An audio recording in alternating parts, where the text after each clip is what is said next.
guys, welcome to La La Land. Okay, glory be, hallelujah. Yes, baby. The Real Housewives are back. Whew, I've been waiting on them, y'all. I've been waiting. And it was a good episode, baby. The Queen Bee is back, and I've been missing her. Ooh, that last episode sucked without her. But anywho, okay, let's just jump right in because there's so much to discuss. The beginning of the episode started with Apollo's Instagram little video where he's like, I'm going asunder. Maybe you want a prison, not asunder, and I will keep in touch with you guys, and this is one of many messages. Nigga, how the fuck are you sending messages in prison? But you know that Fed prison, they be on Facebook, so I don't know about that. So, let's see. Phaedra returns home from a hotel that she got because Apollo threatened to burn down the house and had that little drill last episode. He was like, boom, boom, boom, boom, and all that bullshit. So, she went to a hotel. And let's see, she had security there with her. And so she leaves the hotel and she goes back home to her apartment. And she's talking about, you know, getting her youngest son, he's so cute, the Prince Aiden, getting him therapy because of some things that Apollo said. Now, I don't know, maybe that's a rich people thing, you know, that whole therapy because my dad's going to prison. I don't know about that. Because my daddy went to prison, he was gone for a couple of years, but there's not, I mean, I don't have any negative experiences from it. When the only thing I can remember about it was the day that he came home and how excited I was to see him. I don't remember much about him being in prison. I remember getting letters from him. There wasn't really much of a void that was missing that I can remember because there were so many people around that I had people who were looking out for me. I had my grandmother, my mother, you know, and I was good. So, you know, I was chilling. So she decides that she wants to do an exorcism on her house to get the demons out. She already got the demon out, so I don't know what she's doing all that for, but not my problem. Okay, so the next thing goes to Candy. Candy's up next. Okay, so Todd shows up to the candy factory and they decide to have a little powwow sit down about their trip to LA. And Don Juan says some little slick shit, which I'm not a big fan of. Like, Don Juan cool and all, Don Juan throws his shade, good for him. Apparently he's trying to secure his peach as well as Patricia. But you are my employee. And if you ever say anything to my husband, there's going to be problems. I don't give a damn how cool we are. My friends don't say nothing to my husband. My husband don't say nothing about my friends. I don't say nothing about my friends' husbands, and they don't say nothing about me. I don't ever speak about my coworkers' husbands unless I don't like the bitch. Then I'm going to talk about her sleazy ass husband, but that's another thing. Okay, so that was my whole issue with Don Juan. I'm not really feeling him this season because he keeps coming for Todd, and Candy's just sitting there like, I don't know why you coming for Todd. I just don't want. Like, what the fuck? Like, tell your mama, your coworkers, yeah, so disrespectful, and then you wonder why Todd don't want to be with your ass. Bitch, you big teeth have. Let me just stop. Okay, look. So anyway, let's just get back to the episode. Candy wants to talk to Todd about going to therapy because she thinks Todd is creeping on the low out in Cali. She was like, when we were out there, you were an ass, you weren't being nice, it wasn't fun. And Todd's like, I was on my hustle trying to get this money. Like, and Candy was like, sometimes you just too business and you like, let me be the man I got. And he was like, well, sometimes you need to do that. And that's true. He may have married an independent woman, but there are times we need to let a man be a man. And even if he don't got it, bitch, let him pretend like he got it. Just backdoor that shit and make it right, you know? I mean, that's all he needs. The man needs a little caressing. He got everybody coming down on him. He got your mama coming down on him. He got your employees talking shit about him. Can't you just let him be a man for 5 seconds? He only 4 feet tall. It's not much of a man he could be. Just let him do it. Girl, oh, Lord, let me sip of wine because Candy just really irks my nerves. She really irks my nerves. So Ty had asked her something like, how are we doing financially? And she hit some, well, I'm doing fine financially. Like, what the fuck does that mean? I'm doing fine. I don't know about you, Ty, but I'm good. Like, what type of half-ass marriage is this? Like, she wants Ty to be there for her every call and beckon, and she also wants him to fuck her like 30 times a week, which is just plain stupid. Yet every time he asks her something, well, I know, what the fuck? Oh, Lord Jesus, this bitch. she will never make her marriage work. So anyway, she was like, Ty, why are we only getting it in once a week? And I'm like, nigga, he has a job and you have a job. He over there on the West Coast and you over here in Atlanta.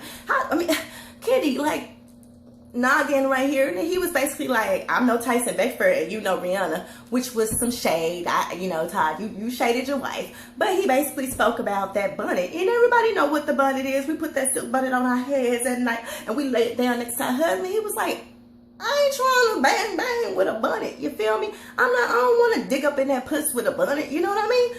And I can't blame him. So I'm like, Candy, just get a fucking silk pillowcase. You worth several millions. You're a very rich bitch. You can't afford a silk pillowcase so your man can want to fuck you at night. And she was like, would you marry me with the bonnet? I'm like, he's telling you why he's not fucking you. Maybe you should process that in your head and quit saying, well, before we got married, well, bitch, now you're married now. He don't want to fuck you with the bonnet. He locked it down. He's holding it down. He don't want the bonnet. So anyway, she was like, maybe we should go to therapy. And Ty's like, okay, let's go to therapy. I'll do that. Okay, so I need another sip of my tea. Okay, so the next thing was Cynthia, Clitless, and more whore decided to meet for a wine tasting. This bitch ain't never been to a wine tasting. Anyways, they meet for a wine tasting, and Cynthia decides that she had to spill some tea. She just had to let these girls know what's really good. So she decides to tell them what Patricia told her, which was Phaedra's been cheating on Apollo with some African man and all this bull crap, and like apparently she's telling the dude she want to be spanked. And I was like, damn, I don't remember hearing that, but maybe I did. It's been a couple of weeks because, fucking Oscars done took off the show. Anyways, she was saying she wanted to be spanked, and he's an African prince named Mr. Chocolate. And I was like, I didn't think he was an African prince. I just thought he was an African. It's kind of weird how these Africans are just roaming around Atlanta, but it's a lot of Africans around here, but they ain't got no damn money where I'm from. Them Africans broke as hell. So anyway, she just like, he's there talking about getting off the plantation, and his name is Mr. Chocolate. And so Kenya was like, where are the facts?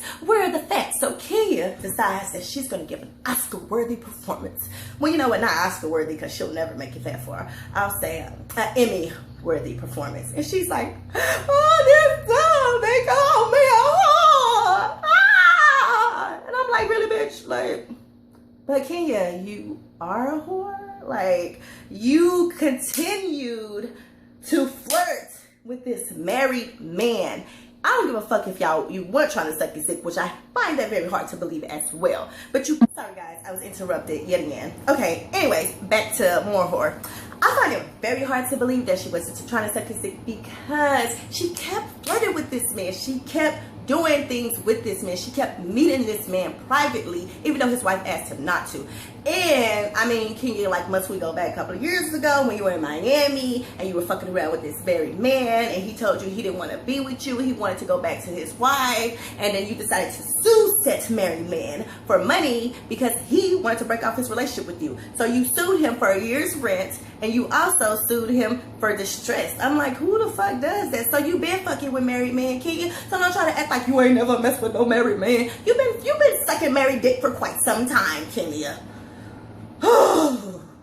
So anyway, back to Kenya's performance. She was just like, how dare they talk about, she called me a whore this whole time. And it was so fake, y'all. It was so, oh my God, it was so fake. I can't with that bitch. She just does the most. Give me a drink. Okay, let's just move on, because I hate talking about these hoes. I mean, they are so annoying to me. This is just like the worst group of people. Like, where did you find these hoes? I mean, how did they, but bum bitches gotta stick together. You gotta stick together. So let's go to Cynthia and Patricia. So Cynthia's cleaning out her closet. It's a very small closet, mind you. She's cleaning out her closet. Patricia shows up, and then they start talking about, her telling Kenya what happened, about the text messages, and Kenya got really emotional. Patricia was like, well, why would Kenya get emotional? Same thing I was wondering. And she was like, oh, because, they called her a whore and all this stuff. And Peter was just like, well, have you,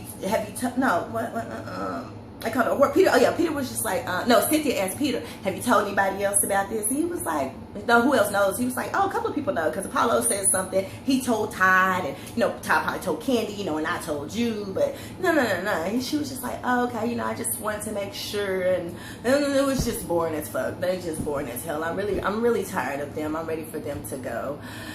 Okay, back to what, let's see. Candy, that's who we on. Okay, so Candy decided that she was going to visit Phaedra, and Phaedra was saying that she had seen Candy in quite some time. You know, that's her friend, but she ain't seen her in a while. So Candy comes in, she's like, oh, what happened to the pool table? She was like, girl, Apollo took that somewhere, and Candy was like, okay. Like, bitch, what you mean? Okay. Like, he took the fucking pool table. What the fuck I need a pool table? I got 2 kids running around. Get that fucking stupid ass pool table out of my living room. Makes no sense. Anyways. Okay. So, she started asking her about Apollo, like, what's been going on. And Phaedra was clearly like, you know, he was just tripping. You know, he had the drill. He threatened to burn down the house. You know, I let him talk to the kids. Then he cussed me out for a couple of hours and all this bull crap. And Candy was just like, I never knew this was going. I can't keep doing this Candy impression.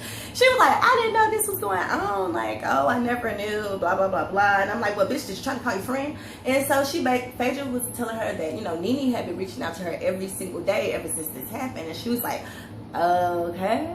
Like, why is, you know, Nene reaching out to you? And she was like, well, I don't know. She's just, you know, being a friend, you know. And so I guess Candy felt some type of way about Nene reaching out to Phaedra. But why would you feel some type of way about that if you're not reaching out to your friend and she's going through stuff? And I know you're going through things with your marriage because your husband won't fuck you more than once a week. But your friend, so-called friend, husband, is going to prison. And she has 2 kids to raise, and she's dealing with a lot, and it's all in the tabloids, it's all on TV, and your issues are my husband won't fuck me more than once a week. So you could have at least reached out to her, like, you on some fuckboy shit, really, Candy? I'm really starting to dislike you this season. Like, you and your booty breath mama, that nasty, stank ass old lady, because you're a spawn of her, you're her seed, and I hate her, and it's making me dislike you. So anyway, she told her that Nene was being there for her, and Candy wasn't really feeling that. So, I mean, that was the end of that. Okay, so next scene was a little snippet of Kenya taking a twerking class, and Lord, y'all, did y'all see that? Kenya was twerking like this, and her booty out, her booty shake out. That diaper was just doing it. Girl, it was like a mouse. There wasn't no jiggling that wiggle at all, girl. She wasn't doing shit. Brandy was he doing anything he can for Peach too. They just need to go ahead and come out with a new show for all them little peach driven motherfuckers. All these side bitches that want their own little show. Mr. Don Juan and Patricia and Brandy and twerk. They need their own show. Actually, they don't. They need a podcast because ain't nobody gonna watch them hoes. Okay. So she had a little twerk class. She wasn't moving shit. It was just, why do they keep showing her? Okay. So the next scene is, oh, this is the big scene.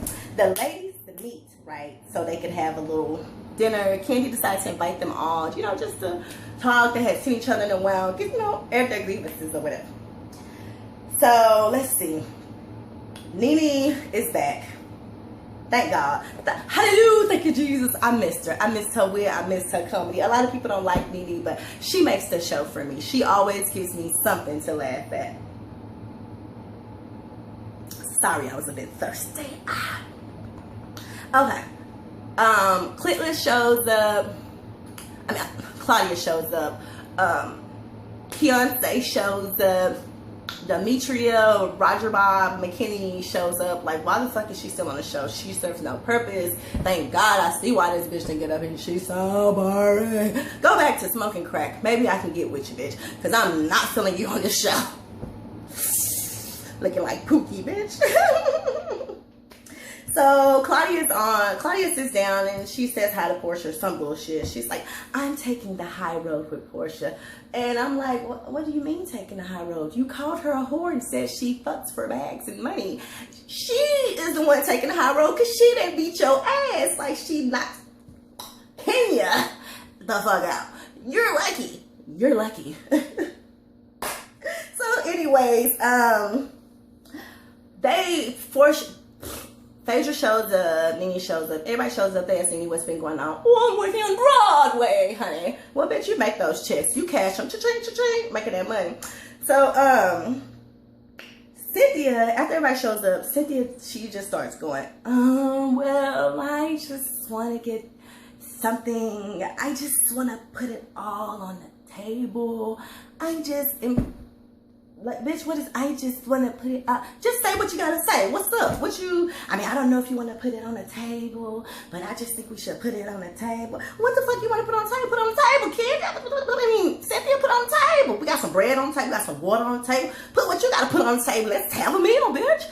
So she's just like, Peter told me that Apollo showed him some text messages and you're messing with some African prince. And she was like, Phaedra's just like, girl, how many Africans we supposed to be messing with in Atlanta? God damn. This is the running theme of the Real Housewives of Atlanta. Mysterious African men. See, babe, I got an African in the room right now. And I just don't feel like, he just don't, my African, those aren't the type of bitches he like. And I just find it real hard to believe that there are all these Africans trying to get all these housewives and house single hoes and just apartment wives and whatnot.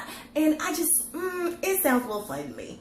So she was like, you're messing with some African. And then Kenya all of a sudden like tries to go in on Phaedra. She's just like,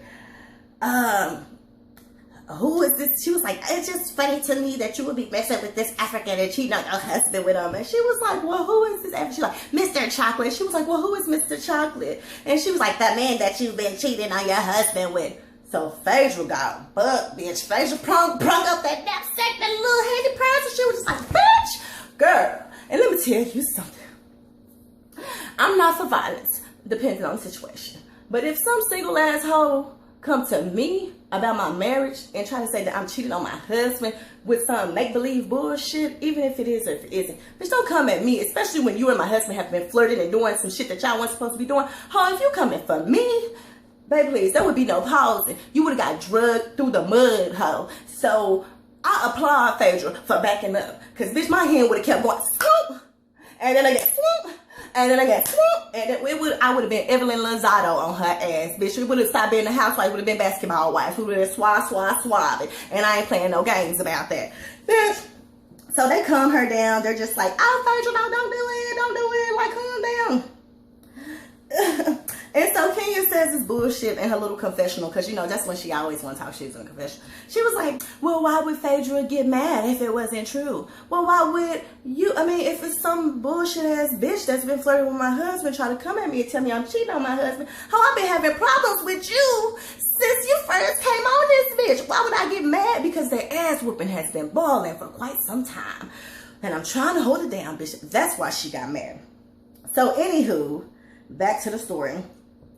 Kenya was like saying that Phaedra needs to be able to hold. Okay, no. So they got mad, right? So they decided to calm Phaedra down, walk her outside to the car. Phaedra's like, you know what? I just need to go. Let me leave because I'm supposed to beat this bitch ass. So they walk her outside to the car. They all outside talking. Candy walks. Nene, Portia, and Phaedra walk out first. Candy's still sitting at the table for a little minute. And then she's like, well, girls, bye, you know, to Team Petty. So she walks outside and she was like, don't let them get you upset, girl. And they're just trying to calm her down and stuff. And Portia notices that Candy was the last one to get up. She's like, this is supposed to be your best friend. Like, why would you not get up first? You know what I'm saying? And so Kenya comes outside. Team Petty comes outside a little while later.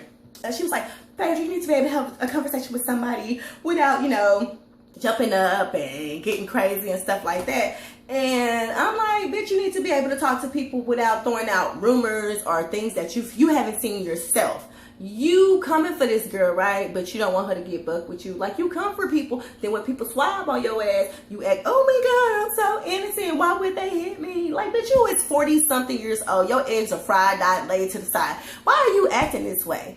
You should be somebody's mother. If you in the hood, you be somebody's grandmother. And you already acting like this. You's a bum bitch. And honestly, in my heart of hearts, I really feel like Kenya and Apollo came up with this storyline so he can get some bail money. They working together. I feel like they're working in cahoots because he pissed off at Phaedra. Let me work with this hoe because I need them checks. And Bravo go send them checks on my commissary and I need some coins. So I think they working for bail money. But anywho, Nene, no, who is it? Cynthia. Nene says, okay, Cynthia, if you feel like you had something to say to Phaedra, then you should have said it alone, you know, not in front of a group of women who don't care about Phaedra. And she was like, well, I'm just tired of everybody calling people whores. And then he was like, who's calling who a whore? She's like, well, you called Claudia a whore. And she was like, bitch, well, not like this. She was like, but bitch, I apologized to her like 15 times. And then she did apologize to that Clitless hoe. And, like, I don't understand why Cynthia decided to bring that up. Like, that's done in the past. She already apologized for it. It's over. It's done. And so Cynthia was just like, well. And so Nene in her confessional went in on Cynthia, was like, baby, you just need to hold your Walmart pages. Hold your Walmart pages and stay out of people's. Lord Jesus, not the Walmart pages, Lord. Oh, yeah. And so they decide to all disperse after that. They go home, this and the other. Now, let me tell you what I got from this episode, or how I feel. I feel like Cynthia's not going to be around next season. And I'm wondering if she knows that when she's watching these episodes over again. Does she know that she's not going to be around next season? Because you coming for the wrong one, you teaming with the wrong bitches. Obviously, Claudia is there to replace Kenya because Kenya is starting so much shit. If you have two people in the cast that are trying to physically attack you, that means you are the problem and you need to go. Nobody cares about her. It's time for her to go. She brings nothing but drama. It's not even good drama. It's not even fun drama. It's like, makes me want to stop watching the show drama. I feel like Cynthia's trying to do anything to get a check because we know bar one is not popping, bitch. You ain't doing nothing with that. Y'all ain't getting no money. I mean, I seen your townhouse. The only bitch living in a townhouse. I just don't know why she's still there. Like, go deal with your daughter talking about sucking dicks and poems. Go deal with her little fast ass and stay away from these hoes. Like, what are you doing? Like, go deal with Peter and his 47 kids. Like, why are you here? Go. If you had any sense, you'd be licking Dee Dee's asshole because she's the one that makes the executive decisions. But we already know. We already know. If she don't like you, you gone. I mean, look at Tardy for the Party. Look at She by Sheree. Who gonna check me, boo? That bitch is gone. She's still working on that house, girl, y'all. I just can't even deal with her. But anyway, Cynthia just needs to go about her life. Like, she ain't gonna be around next season. We already know this. Kenya, she's basically washed up and done as well. That's why Claudia's here to stir up some drama. Demetria won't be back. That's how I feel. And I am just very excited to see what's going on the next episode. I saw that Cynthia was saying that she had a conversation with Phaedra saying that she didn't have malicious intent when she decided to say that stuff in front of the girls, but you did have malicious intent because you exposed her or tried to expose her in front of a group of women. And that's exactly how you start off the conversation. It was no, hey girl, how you doing? How things have been going for you? I know you've been going through something. No, it was like, oh, well, Apollo said you was fucking on African. Like, bitch, please, miss me with that bullshit. You're trying to get your little storyline straight. You're trying to be a Kenya and a Claudia. You're trying to comfort people, but you're not that woman, Cynthia. You're not. It doesn't... don't look good doing that. It's not for you, boo-boo. It's not. Your role is the ass kisser. You are the common denominator. That's what your role is. So don't try to step out of your boundaries. Leave that to Patricia. Okay? That's not for you, boo-boo. All right, guys. So that wraps up today's episode or recap. And, you know, leave a comment if you have anything to say. Drop a comment. Make sure you subscribe. I will definitely be back next Sunday, baby, because I love me some Housewives, honey. So I will be back with another video and another recap.